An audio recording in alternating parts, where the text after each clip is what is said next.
Lula. Presidente Lula, está ao vivo também aí, né, fazendo uma live da sua casa. Muito bom dia para o senhor. O senhor me escuta bem? Estou te ouvindo bem. Bom dia, Luiziana. É um prazer imenso falar com você. É um prazer imenso cumprimentar o Faria Júnior.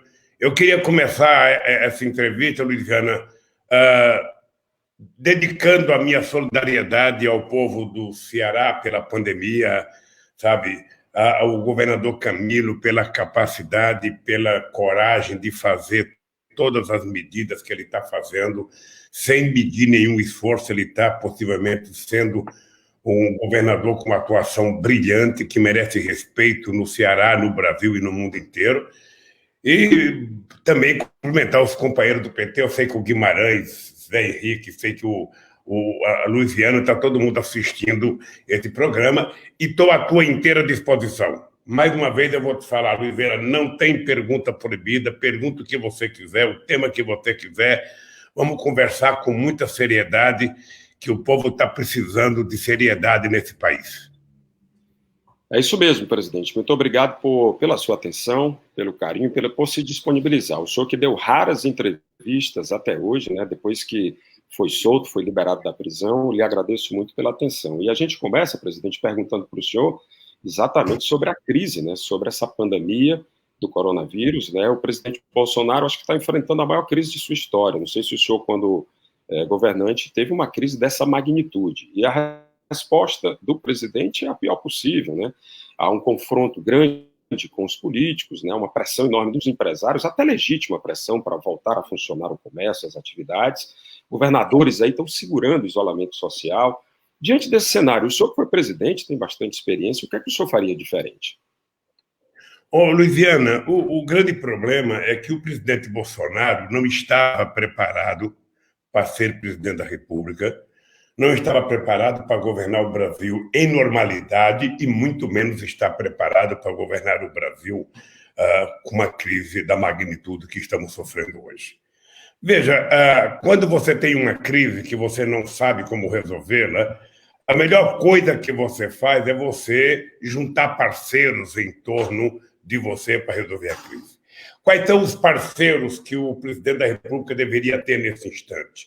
Ele deveria ter como parceiro principal os governadores de estado e os prefeitos desse país, porque os prefeitos, na verdade, é quem enfrenta o dia a dia, frente a frente com o povo que está doente, com o povo que vai ficar adoentado na sua cidade.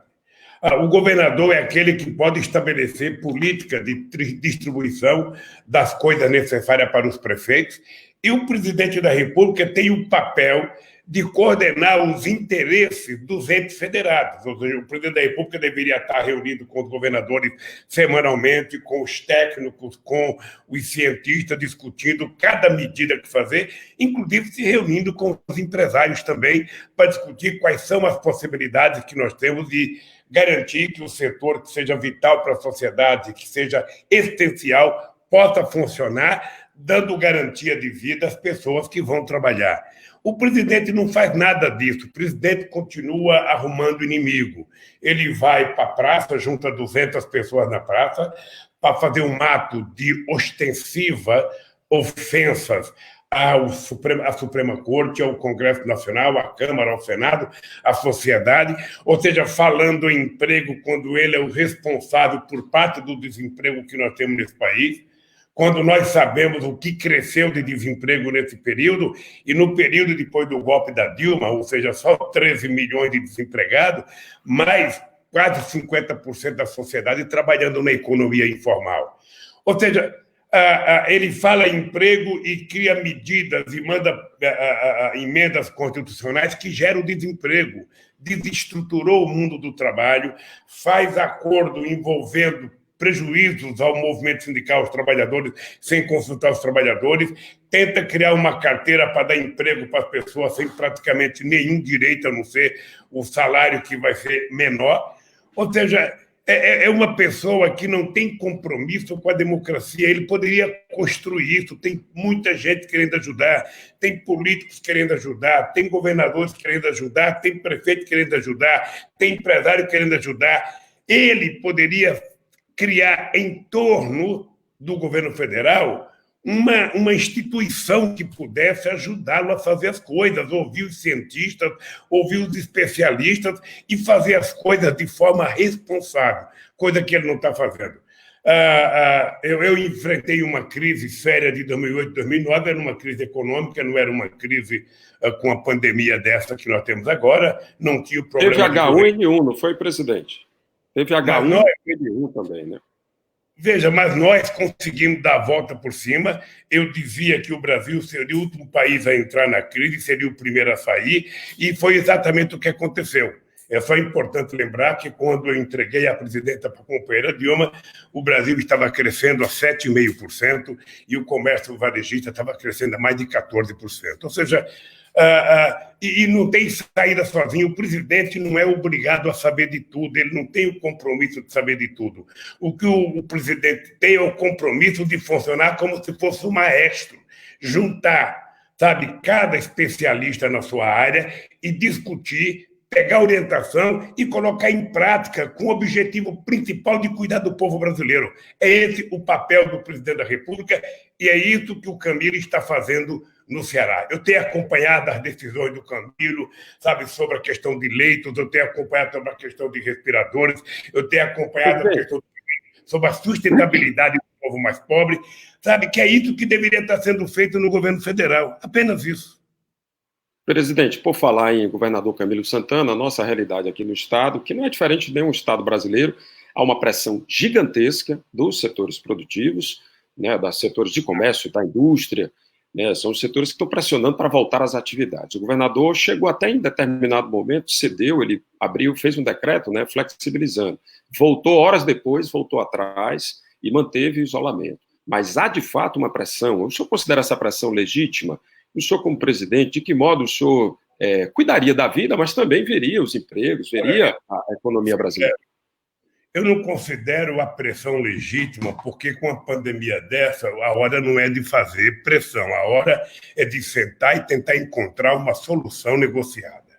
Veja, é normal que o governo do Estado, o prefeito e deveria o presidente da República ter uma preocupação de entender o seguinte, e o Camilo entende isso perfeitamente bem, é que até agora, a forma mais eficaz de evitar o crescimento da pandemia é o isolamento. Até agora. O isolamento, por quê? Porque você não tem vacina e porque você não tem remédio. O isolamento permite que as pessoas ficando em casa, a gente possa ter mais garantia de que a pessoa não vai ficar doente.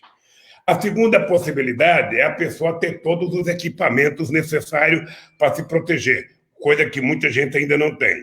A terceira coisa é você ter uma rede hospitalar funcionando perfeitamente bem, para você ter certeza que ninguém vai ficar sem hospital, sem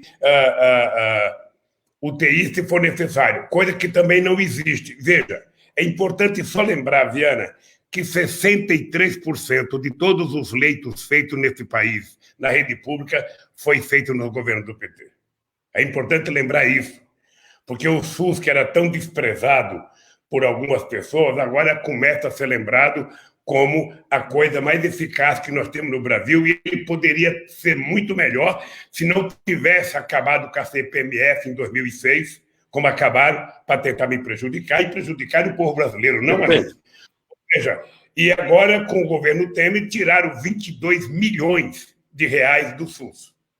Porque o SUS, na verdade, é quem está dando conta com mais eficácia nesse combate ao coronavírus. Ora, então, o que eu penso, na verdade, Viana, é que nós temos que ter muita responsabilidade. Eu fico pensando o seguinte, os empresários estão fazendo pressão sobre o governador, é correto. Agora, os empresários estão dando garantia de vida aos trabalhadores que ele quer que vá trabalhar. Eles assumem compromisso que na fábrica dele, na loja dele, não vai nenhum trabalhador ou trabalhadora pegar coronavírus. Porque o que o governador está fazendo é tentar evitar que as pessoas peguem coronavírus. É isso que o governador está tentando evitar. Os empresários, e eu acho que tem muita gente que quer trabalhar, e eu também acho que tem muita gente que precisa trabalhar. O Brasil precisa que tenha gente trabalhando, até porque tem muito trabalho considerado essencial, que as pessoas têm que trabalhar. Agora, é preciso dar garantia de vida a essas pessoas. Eu quero saber se tem algum empresário no Ceará, em São Paulo ou no Rio de Janeiro, que vai dizer o seguinte: olha, eu garanto que os meus trabalhadores não vão pegar coronavírus, vão ter proteção no ônibus, vão ter proteção no metrô, vão ter proteção no local de trabalho. Ou seja, eles garantem isso, porque só quem pode garantir é o governo do Estado, fazendo as Presidente, coisas por favor. que ele está fazendo. Eu gostaria agora, rapidinho, a gente vai fazer um pequeno intervalo aqui entrando com o repórter CBN, né? Continuamos aqui na live, e agora eu gostaria que o meu colega lá do interior, Faria Júnior, o senhor que gosta tanto lá de Juazeiro do Norte, presidente, Faria Júnior é o meu colega, meu âncora lá da CBN Cariri, e queria convidá-lo aqui para fazer uma pergunta para o senhor também. Bom dia, Farias. Bom dia, Luiz Viana. Bom dia, presidente. Bom dia, Faria. Presidente, o senhor elogiou bastante o desempenho do governador Camilo Santana e este desempenho dele tem dado uma grande projeção nacional. Isso poderia torná-lo uma opção do PT para a presidência em 2022? Olha, eu não vou discutir eleição nesse instante, mas deixa eu lhe dizer uma coisa. Primeiro, o estado do Ceará é muito importante para o Brasil. E o estado do Ceará tem condições de fazer com que o seu governador seja candidato a presidente do Brasil. E eu acho que o Camilo tem todas as possibilidades de ser candidato a presidente. Ele tem, o Rui Costa tem, sabe, qualquer governador tem. Ele está tendo uma projeção. Primeiro, o Camilo é uma pessoa diferenciada, porque ele é muito quieto, ele é muito tranquilo, ele fica muito na dele, ele não gosta de muito fuzuê. Mas ele faz as coisas com muita responsabilidade e com muita eficácia. Sabe? E isso começa a aparecer. Ora, por que tem muitas mortes no Ceará? Ontem à noite, ontem às 17h30, tinha 239 mortes. E tinha tantos casos. Sabe? E por que tinha 4 mil casos? É por conta do teste. É um dos estados que mais tem feito o teste. E a gente só vai saber efetivamente quantas pessoas estão contaminadas fazendo o teste. E o Camilo tem feito um esforço incomensurável. É importante lembrar, Farias, que o Camilo enfrentou alguns problemas graves esse ano. Além de enfrentar a greve da polícia, ele enfrentou um motim de policiais aí no Ceará, que deram até um tiro lá em Sobral, no Cid Gomes. E é importante lembrar que a Força Federal foi lá quando terminou, porque o Camilo foi muito homem, muito corajoso e tomou a decisão de não negociar.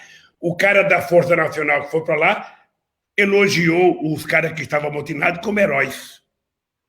Sabe? Então, o Camilo tem tido uma atuação excepcional como governador e eu acho que por isso ele merece elogios, e eu posso te garantir que eu já falei com o Camilo uma vez me visitou lá na Polícia Federal no Paraná, e eu falei: olha, vocês todos têm condições de ser candidato a presidente. O que precisa é começar a fazer a trilha para vocês percorrerem esse caminho. Não sei se é isso que ele quer, não sei qual é o que o Camilo pensa do futuro, o que eu sei é que ele está dando uma lição de como o governador deve agir para combater uma pandemia do tamanho que nós estamos enfrentando, Farias.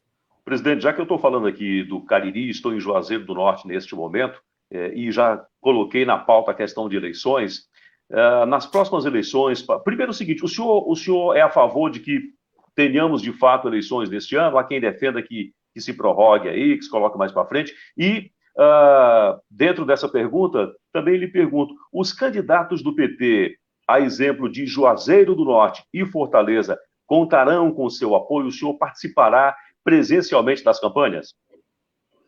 Faria, primeiro, eu acho que se não acontecer nenhuma coisa mais grave até próximas eleições, as eleições poderiam acontecer com os cuidados que tem que se ter. Eu não sei se é necessário adiar, mas eu acho que também não é uma questão de princípio. Se tiver que adiar em função da pandemia, se adia as eleições.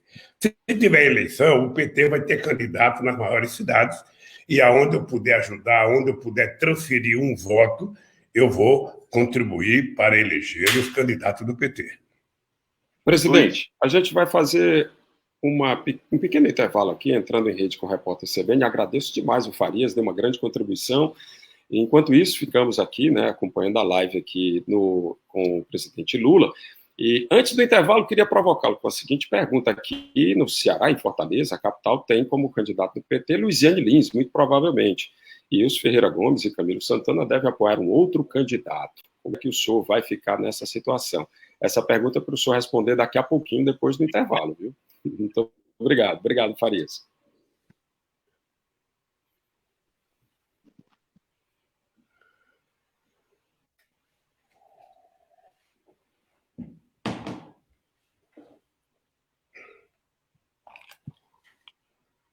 Pronto, presidente. Agora o senhor me escuta? Eu estou. A gente faz aqui um pequeno intervalo, que estamos na transmissão nacional da rede, continuamos aqui ao vivo com o senhor. Queria aproveitar para perguntar para o senhor, presidente, o que é isso no seu nariz? Está tudo bem com o senhor? Tem aí um curativo no nariz, é isso? Aqui tem uma espinha aqui no nariz. Ah, está com uma espinha grande aí no nariz. A sua saúde está boa, presidente? Minha saúde está boa. Eu estou me cuidando bem, Viana. Eu estou me cuidando bem, primeiro porque eu já estou com uma idade, embora eu diga que tenha 74, energia de 30, tesão de 20, eu me cuido bem, que é porque eu preciso enfrentar a longevidade, eu quero viver até 120 anos, porque dizem que o cara que vai viver 120 anos, o humano que vai viver já nasceu, e por que não pode ser? Provavelmente é o senhor, então, né? Lógico, eu estou torcendo para que seja eu, então eu estou me cuidando bem. Eu, desde que voltei da Alemanha, você sabe que eu fui a Paris receber o título de cidadão parisiense, depois fui ter um encontro com o ex-presidente François Hollande, com Sarkozy, depois eu fui ter encontro com os sindicalistas e com os políticos alemães, depois eu fui a Genebra ter uma reunião com o Conselho Mundial de Igrejas. Aí, desde que eu voltei, eu me tranquei em casa. Então, eu não saio desde o dia 12 de março, que eu não saio de casa. Eu faço todas as reuniões que eu tenho que fazer, sabe? Através do nosso computador, como eu estou conversando com você agora. E trabalho mais do que quando eu estava indo ao Instituto. Você fez o que mais gosta de fazer, presidente, é circular o Brasil. Nada melhor que para alegrar Lula é caravana, né? Aí o senhor está com saudade das praias do Ceará e lá de Juazeiro, o senhor que vez por outra, né? É super bem recebido lá no Juazeiro. Sabe que eu gosto de andar o Brasil pelo seguinte: você não consegue fazer política, eu pelo menos não consigo, sem estar olhando na cara das pessoas, sem estar pegando nas pessoas, sem estar abraçando as pessoas. Porque uma coisa, quando você está conversando de longe, por telefone ou por e-mail, sabe? Você não está sentindo a pessoa de perto. Então, eu nasci assim, eu faço política assim, e eu estou doido para que essa crise diminua, para que eu possa voltar a andar o Brasil e conversar com as pessoas. Eu ainda não fui ao Ceará, sabe? Já faz tempo que eu não vou ao Ceará, mas eu quero percorrer todo o Brasil e eu estou muito orgulhoso pelo Nordeste, porque a melhor coisa que aconteceu no Brasil, sabe, depois da eleição do Bolsonaro, foi o consórcio do Nordeste. Foi o Nordeste se fazer respeitar enquanto região que merece ser cuidada. Merece ser cuidada. Quando a gente vê um presidente dar menos recursos do Bolsa Família para o Nordeste do que para outra região do país, quando a gente vê o governador, o presidente da República cuidar de estados que precisam menos do que o Nordeste, a gente começa a perceber que esse presidente não sabe conviver democraticamente. Eu fui presidente da República 8 anos, Luiziana. O governador, quando eu fui presidente, era o Lúcio Alcântara. Depois eu tive com o Cid também. Pergunte para qualquer um deles se em algum momento eu os destratei por causa de divergência. Não. Sabe, eu tratava todo mundo em igualdade de condições, porque a minha relação com o governador era uma relação com o povo do Ceará. Então, o que eu sinto é que os governadores do Nordeste deram uma lição de democracia ao presidente da República, deram uma lição de organização, e o presidente da República, ao invés de enaltecer essa decisão dos governadores, ele transformou os governadores no inimigo da pátria. Ele brigou com todos os governadores do Brasil. Ele só acha que é bom aquele governador que puxa o saco dele, aquele que lambe a bota dele, e não aquele que defende os interesses do seu povo. Então, eu sinceramente, eu estou Estou muito feliz com o meu querido Nordeste, com a postura digna dos nossos governadores, e espero que os deputados eleitos que apoiaram o Camilo, que apoiaram o companheiro Rui, que apoiaram o Wellington, que apoiaram o governador de todos os estados, ou seja, do Nordeste, estejam apoiando os nossos governadores nessa briga em defesa da sobrevivência do povo nordestino brasileiro. Só nota que essa briga, de certo modo, está muito contaminada pela disputa política, pela eleição que se avizinha. A gente vê aí uma disputa entre Dória. O Dória provocou claramente o presidente Bolsonaro, que, conhecendo, né, o perfil, foi lá, aceitou a provocação, brigou com ele, fez uma palhaçada numa reunião ao vivo. Quer dizer, eu só acho que esse ambiente aí não está muito contaminado com essas questões eleitorais. Talvez hoje a gente possa se esquecer um pouco mais da política e pensar na vida, ou as duas coisas estão juntas? Deixa eu te dizer uma coisa, Oliveira. O problema do Bolsonaro, veja, é que ele não pensa em governar o país. Ele pensa em arrumar inimigos. Ou seja, é normal que cada governador de estado tente cuidar da melhor forma possível do seu estado.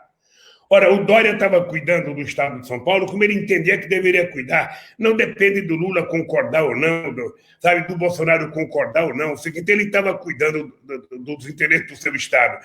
Ora, o Bolsonaro não pode ver ele como inimigo porque ele não está fazendo o que o Bolsonaro quer. Então, ele transformou como inimigo o governador de São Paulo, o governador do Rio de Janeiro, o governador do Espírito Santo, o governador do Rio Grande do Sul, o governador de Santa Catarina, e de todo o Nordeste brasileiro. Não é possível. É de uma irresponsabilidade. A questão não é política, não é 2022. A questão é o seguinte: quantas pessoas vão escapar do coronavírus? Quantas pessoas vão viver? Ou quanto tempo a gente vai conviver com essa imagem de máquinas cavando cova, enterrando? Você acha que é normal, Luiziana, um filho enterrado dentro do caixão, teve a cara dessa mãe? Um parente enterrar o... Permita interrompê-lo, a gente está voltando ao vivo na rádio CBN também, só para informar. Eu continuo à sua disposição. Voltamos ao vivo agora. A gente continua nossa entrevista com o presidente Luiz Inácio Lula da Silva. Ele que aqui durante o intervalo comentou algo muito interessante, né, provocado pelo Faria Júnior. Faria Júnior perguntou aí sobre como é que o Camilo Santana está se comportando. Ele que, inclusive, que você ouviu há pouco, né, falou que falta ao Bolsonaro exatamente esse poder de articulação com prefeitos e governadores. Né, pergunto para o senhor como é que fica aí o candidato do PT, como é que o senhor, nessa condição aí, dessa briga entre os governadores e o presidente da República, apareceu o consórcio Nordeste. Aí eu queria que o senhor repetisse aí para os nossos ouvintes, na sua opinião, sobre essa movimentação dos governadores.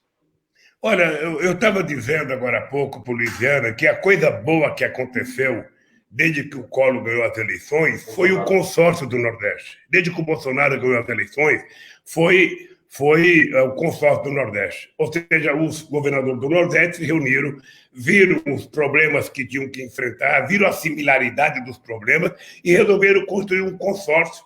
Inclusive, agora construir uma comissão científica para cuidar. É muito interessante. E eu estava citando especificamente o Camilo, que tem dado um exemplo de autoridade. O Camilo tem enfrentado muitos problemas no Estado, ele tem enfrentado todos os problemas com muita maturidade.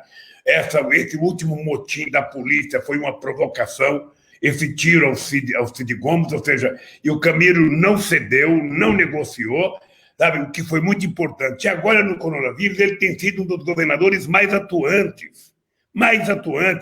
Tem mais casos em Fortaleza e no Ceará, porque houve mais teste.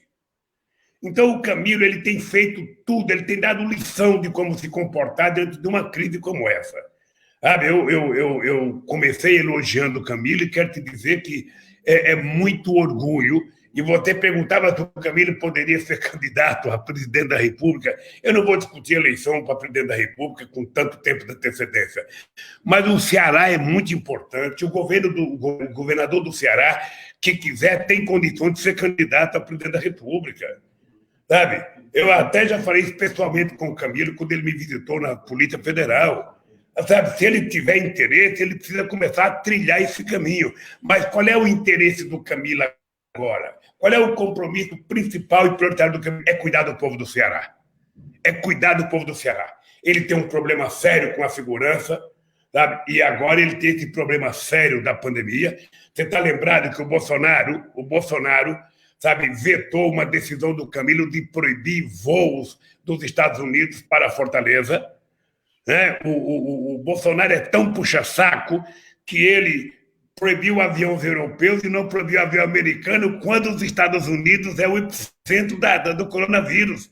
É o país que tem mais pessoas contaminadas, é o país que tem mais morte, e Nova York, sabe, tem mais morte do que muitos países do mundo. E o Camilo teve coragem de peitar, o Camilo tinha razão de tomar essas decisões. Agora o Camilo está sofrendo pressão dos empresários que querem que as pessoas voltem a trabalhar. Eu vou repetir, é plenamente possível que algumas pessoas tenham que voltar a trabalhar, sobretudo as pessoas que têm trabalho essencial, as pessoas que trabalham com comida, as pessoas que trabalham com remédio, as pessoas que trabalham com saúde, as pessoas que trabalham com segurança, as pessoas que plantam, as pessoas que vendem, as pessoas que vão na feira, tudo isso as pessoas têm que trabalhar. Agora eu quero saber o seguinte, quem é que dá a garantia de vida às pessoas? Quem é que dá a garantia de vida? É o governo do Estado que está tentando, no esforço monumental, sabe, com o isolamento, tentar fazer com que as pessoas não peguem o coronavírus, porque depois que pega, a gente não sabe o que vai acontecer. Então, eu queria que as pessoas tivessem solidariedade, inclusive os empresários. Aqui que os trabalhadores voltam a trabalhar, faça um compromisso de que na sua fábrica ninguém vai pegar coronavírus, na sua loja ninguém vai pegar coronavírus, que vai dar assistência para o companheiro pegar um ônibus, que vai dar assistência para o companheiro pegar um metrô, sabe? Porque aí mostra seriedade. Não apenas tentar culpar o governador que está tentando salvar o povo do seu estado. Ora, eu acho que em algum momento vai ter que estabelecer um programa de volta ao trabalho das categorias essenciais, e quando o cidadão for voltar ao trabalho, eu quero saber, Luiziana, quem é que vai dar luva, quem é que vai dar máscara, quem é que vai higienizar o ônibus, quem é que vai higienizar o metrô, quem vai higienizar o local de trabalho. Sabe, porque é isso que está se tratando. Sabe, as pessoas têm que entender que morrer, sabe, uma pessoa não é morrer um mundo, é morrer um ser humano. E nós precisamos ser mais humanos, e precisamos ser mais solidários, precisamos colaborar mais. É isso que o governador está tentando mostrar, e as atitudes que o Camilo tem tomado têm sido exemplares. Exemplares. Obviamente que ele deve dar comportamento às mortes, mas ele tem tido um comportamento exemplar para o Brasil inteiro. Queria perguntar para o senhor um pouco sobre política, né? Quando o senhor foi solto, criou-se uma expectativa muito grande na política, da reunião das esquerdas. Acho que isso, inclusive, de certo modo, motivou uma grande mobilização aí do próprio grupo do Bolsonaro, né, do pessoal mais à direita, mas a gente não assistiu a essa reunião da esquerda. A esquerda, de certo modo, está patinando, né? O papel de Ciro Gomes, por exemplo, é de afastamento total, declarou uma guerra contra o senhor. E aí eu pergunto, qual é a estratégia agora? A esquerda vai defender o fora Bolsonaro? Vai defender o impeachment? Isso não é incoerente? Inclusive o próprio senhor que disse, né, que era golpe naquela ocasião, todo o PT. Em algum momento o senhor, presidente, falou o seguinte: Bolsonaro ganhou a eleição, agora temos que amargar, porque o mandato é de 4 anos. O senhor mudou de ideia? Veja, deixa eu lhe falar uma coisa. Eu acho que todo mundo que ganha uma eleição tem o direito de cumprir com o seu mandato. Agora, o Bolsonaro, ele não está governando. Ele está tentando criar a cisânia na sociedade brasileira. Ele não está respeitando as orientações científicas, ele não respeita a Suprema Corte, ele não respeita o Congresso Nacional, ele não respeita a Câmara e o Senado, ele não respeita absolutamente nada. Ele faz tudo. Você veja o que disse ontem o ministro das Relações Exteriores sobre a China. Você viu o que disse o ministro das Relações Exteriores sobre a China. Um cidadão desse não está qualificado para ser ministro. Ou seja, o discurso do Bolsonaro lá em Brasília para 200 pessoas, 300 pessoas, que são os milicianos dele, ou seja, é uma provocação à democracia, à liberdade, sabe, das pessoas. Ora, então, um presidente da República deveria utilizar a sua fala para bem orientar a sociedade brasileira, sabe, para dizer para as pessoas como é que vão se cuidar. Que cuidado tem que ter. Ele deveria estar preocupado, sim, em liberar o dinheiro que eles prometem todo dia e que a gente fica vendo na televisão que não chega todo dia. Então, veja, Eu acho que a questão das esquerdas, Luiziana, eu fui candidato em 89, 94, 98, 2002. O Ciro Gomes foi candidato contra mim 2 vezes. O PSB teve candidato contra mim 2 vezes. Eu nunca reclamei. Eu acho normal que cada partido político queira ter candidato. Eu acho que não tem nenhum problema o Ciro Gomes ser oposição a mim. O que é importante é que ele ajude, sabe, o Camilo a fazer as coisas, sabe, da melhor forma possível em Fortaleza e no Ceará. Eu não tenho problema com relação a mim. O Ciro Gomes, me parece que ele fez uma opção.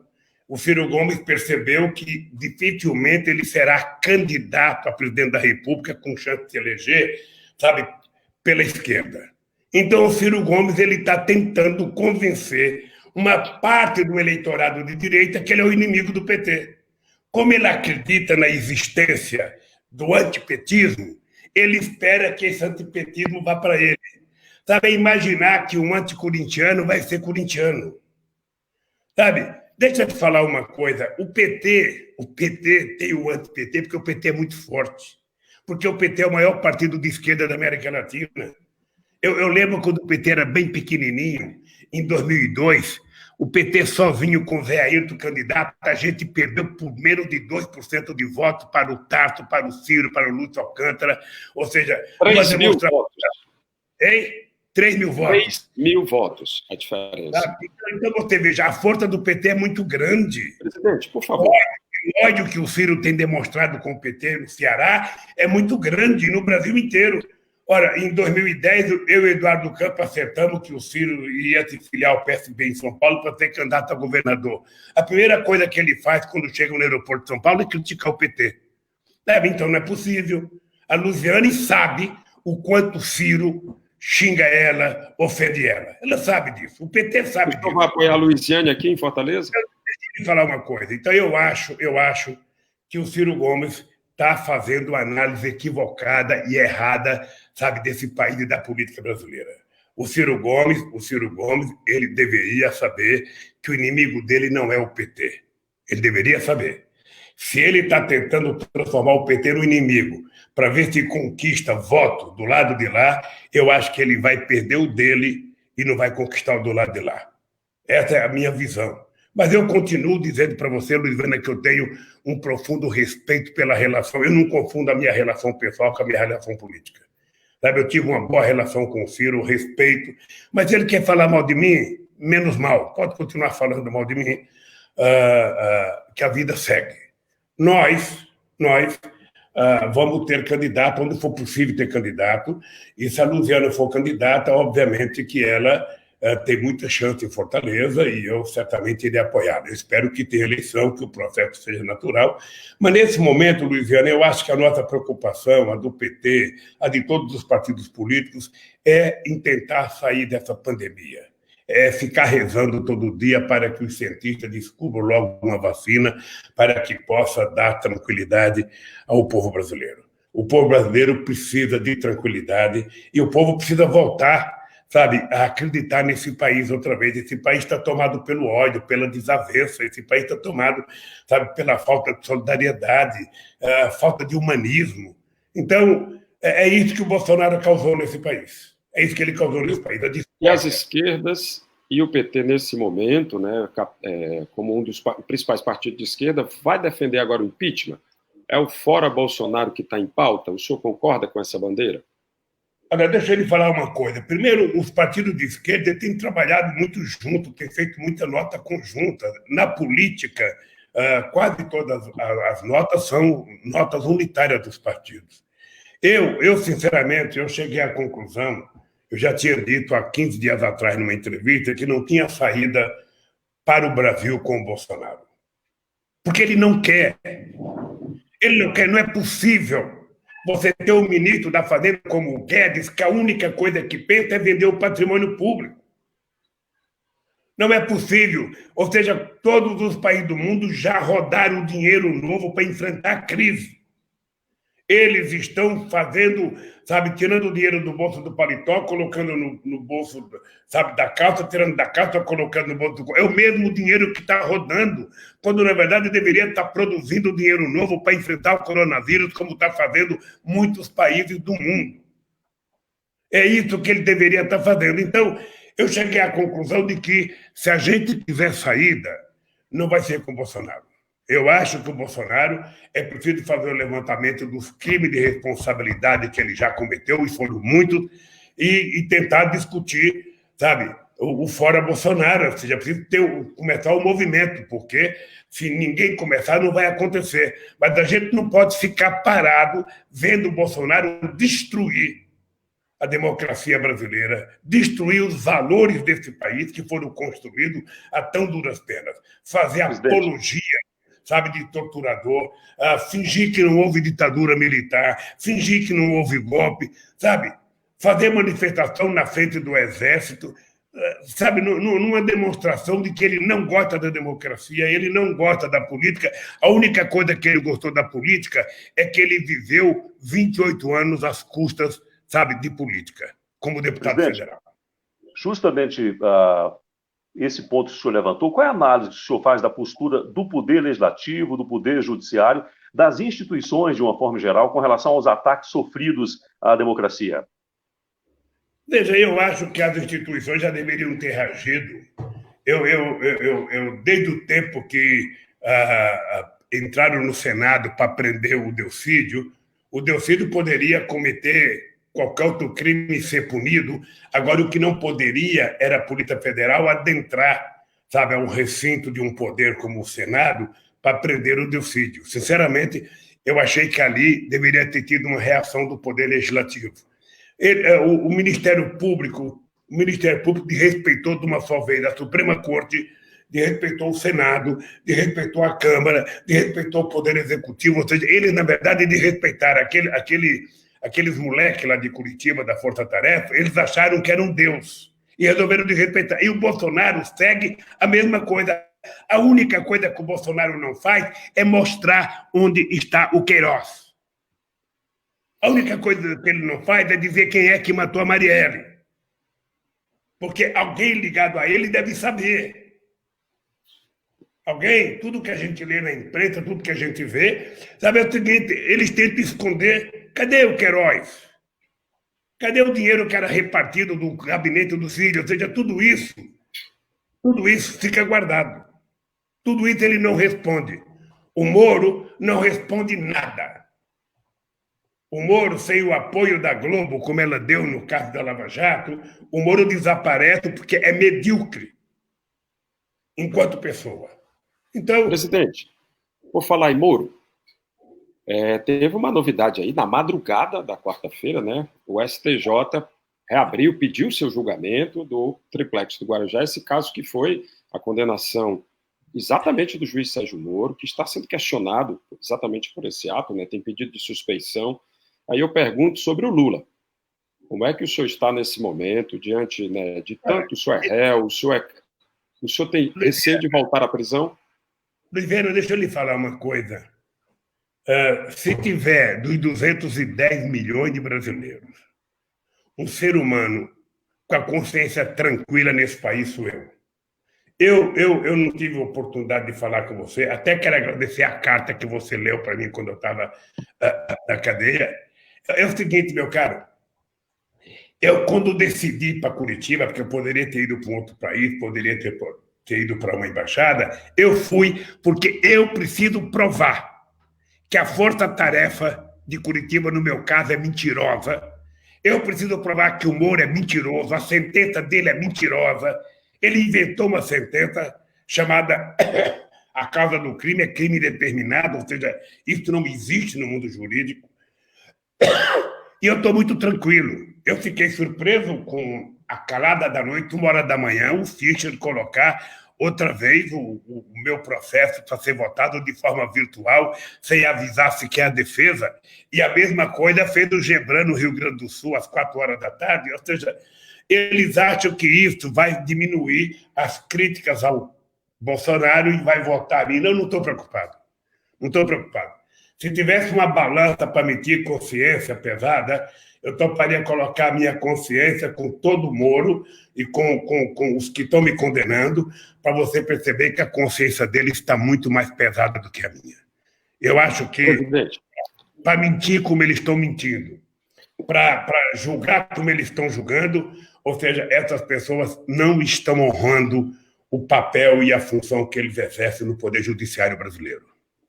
Presidente, hoje o partido mais odiado do Brasil é o PT, ao mesmo tempo o senhor falou que é o mais amado, né? Isso também vale para o Lula, assim, a participação dos nossos ouvintes aqui mostra que o senhor é muito amado, mas também muito odiado, né? Aí eu pergunto para o senhor, o que é que a esquerda errou? Onde é que o PT errou? Hoje a gente vê, por exemplo, grandes apoiadores do Bolsonaro estão numa força de trabalho informal, são aqueles motoristas de Uber, e eles realmente aí fazem, né, uma base forte de sustentação do governo Bolsonaro. O senhor acha que faltou competência e diálogo do PT com essa turma, com trabalhadores informais e com apoiadores do Bolsonaro?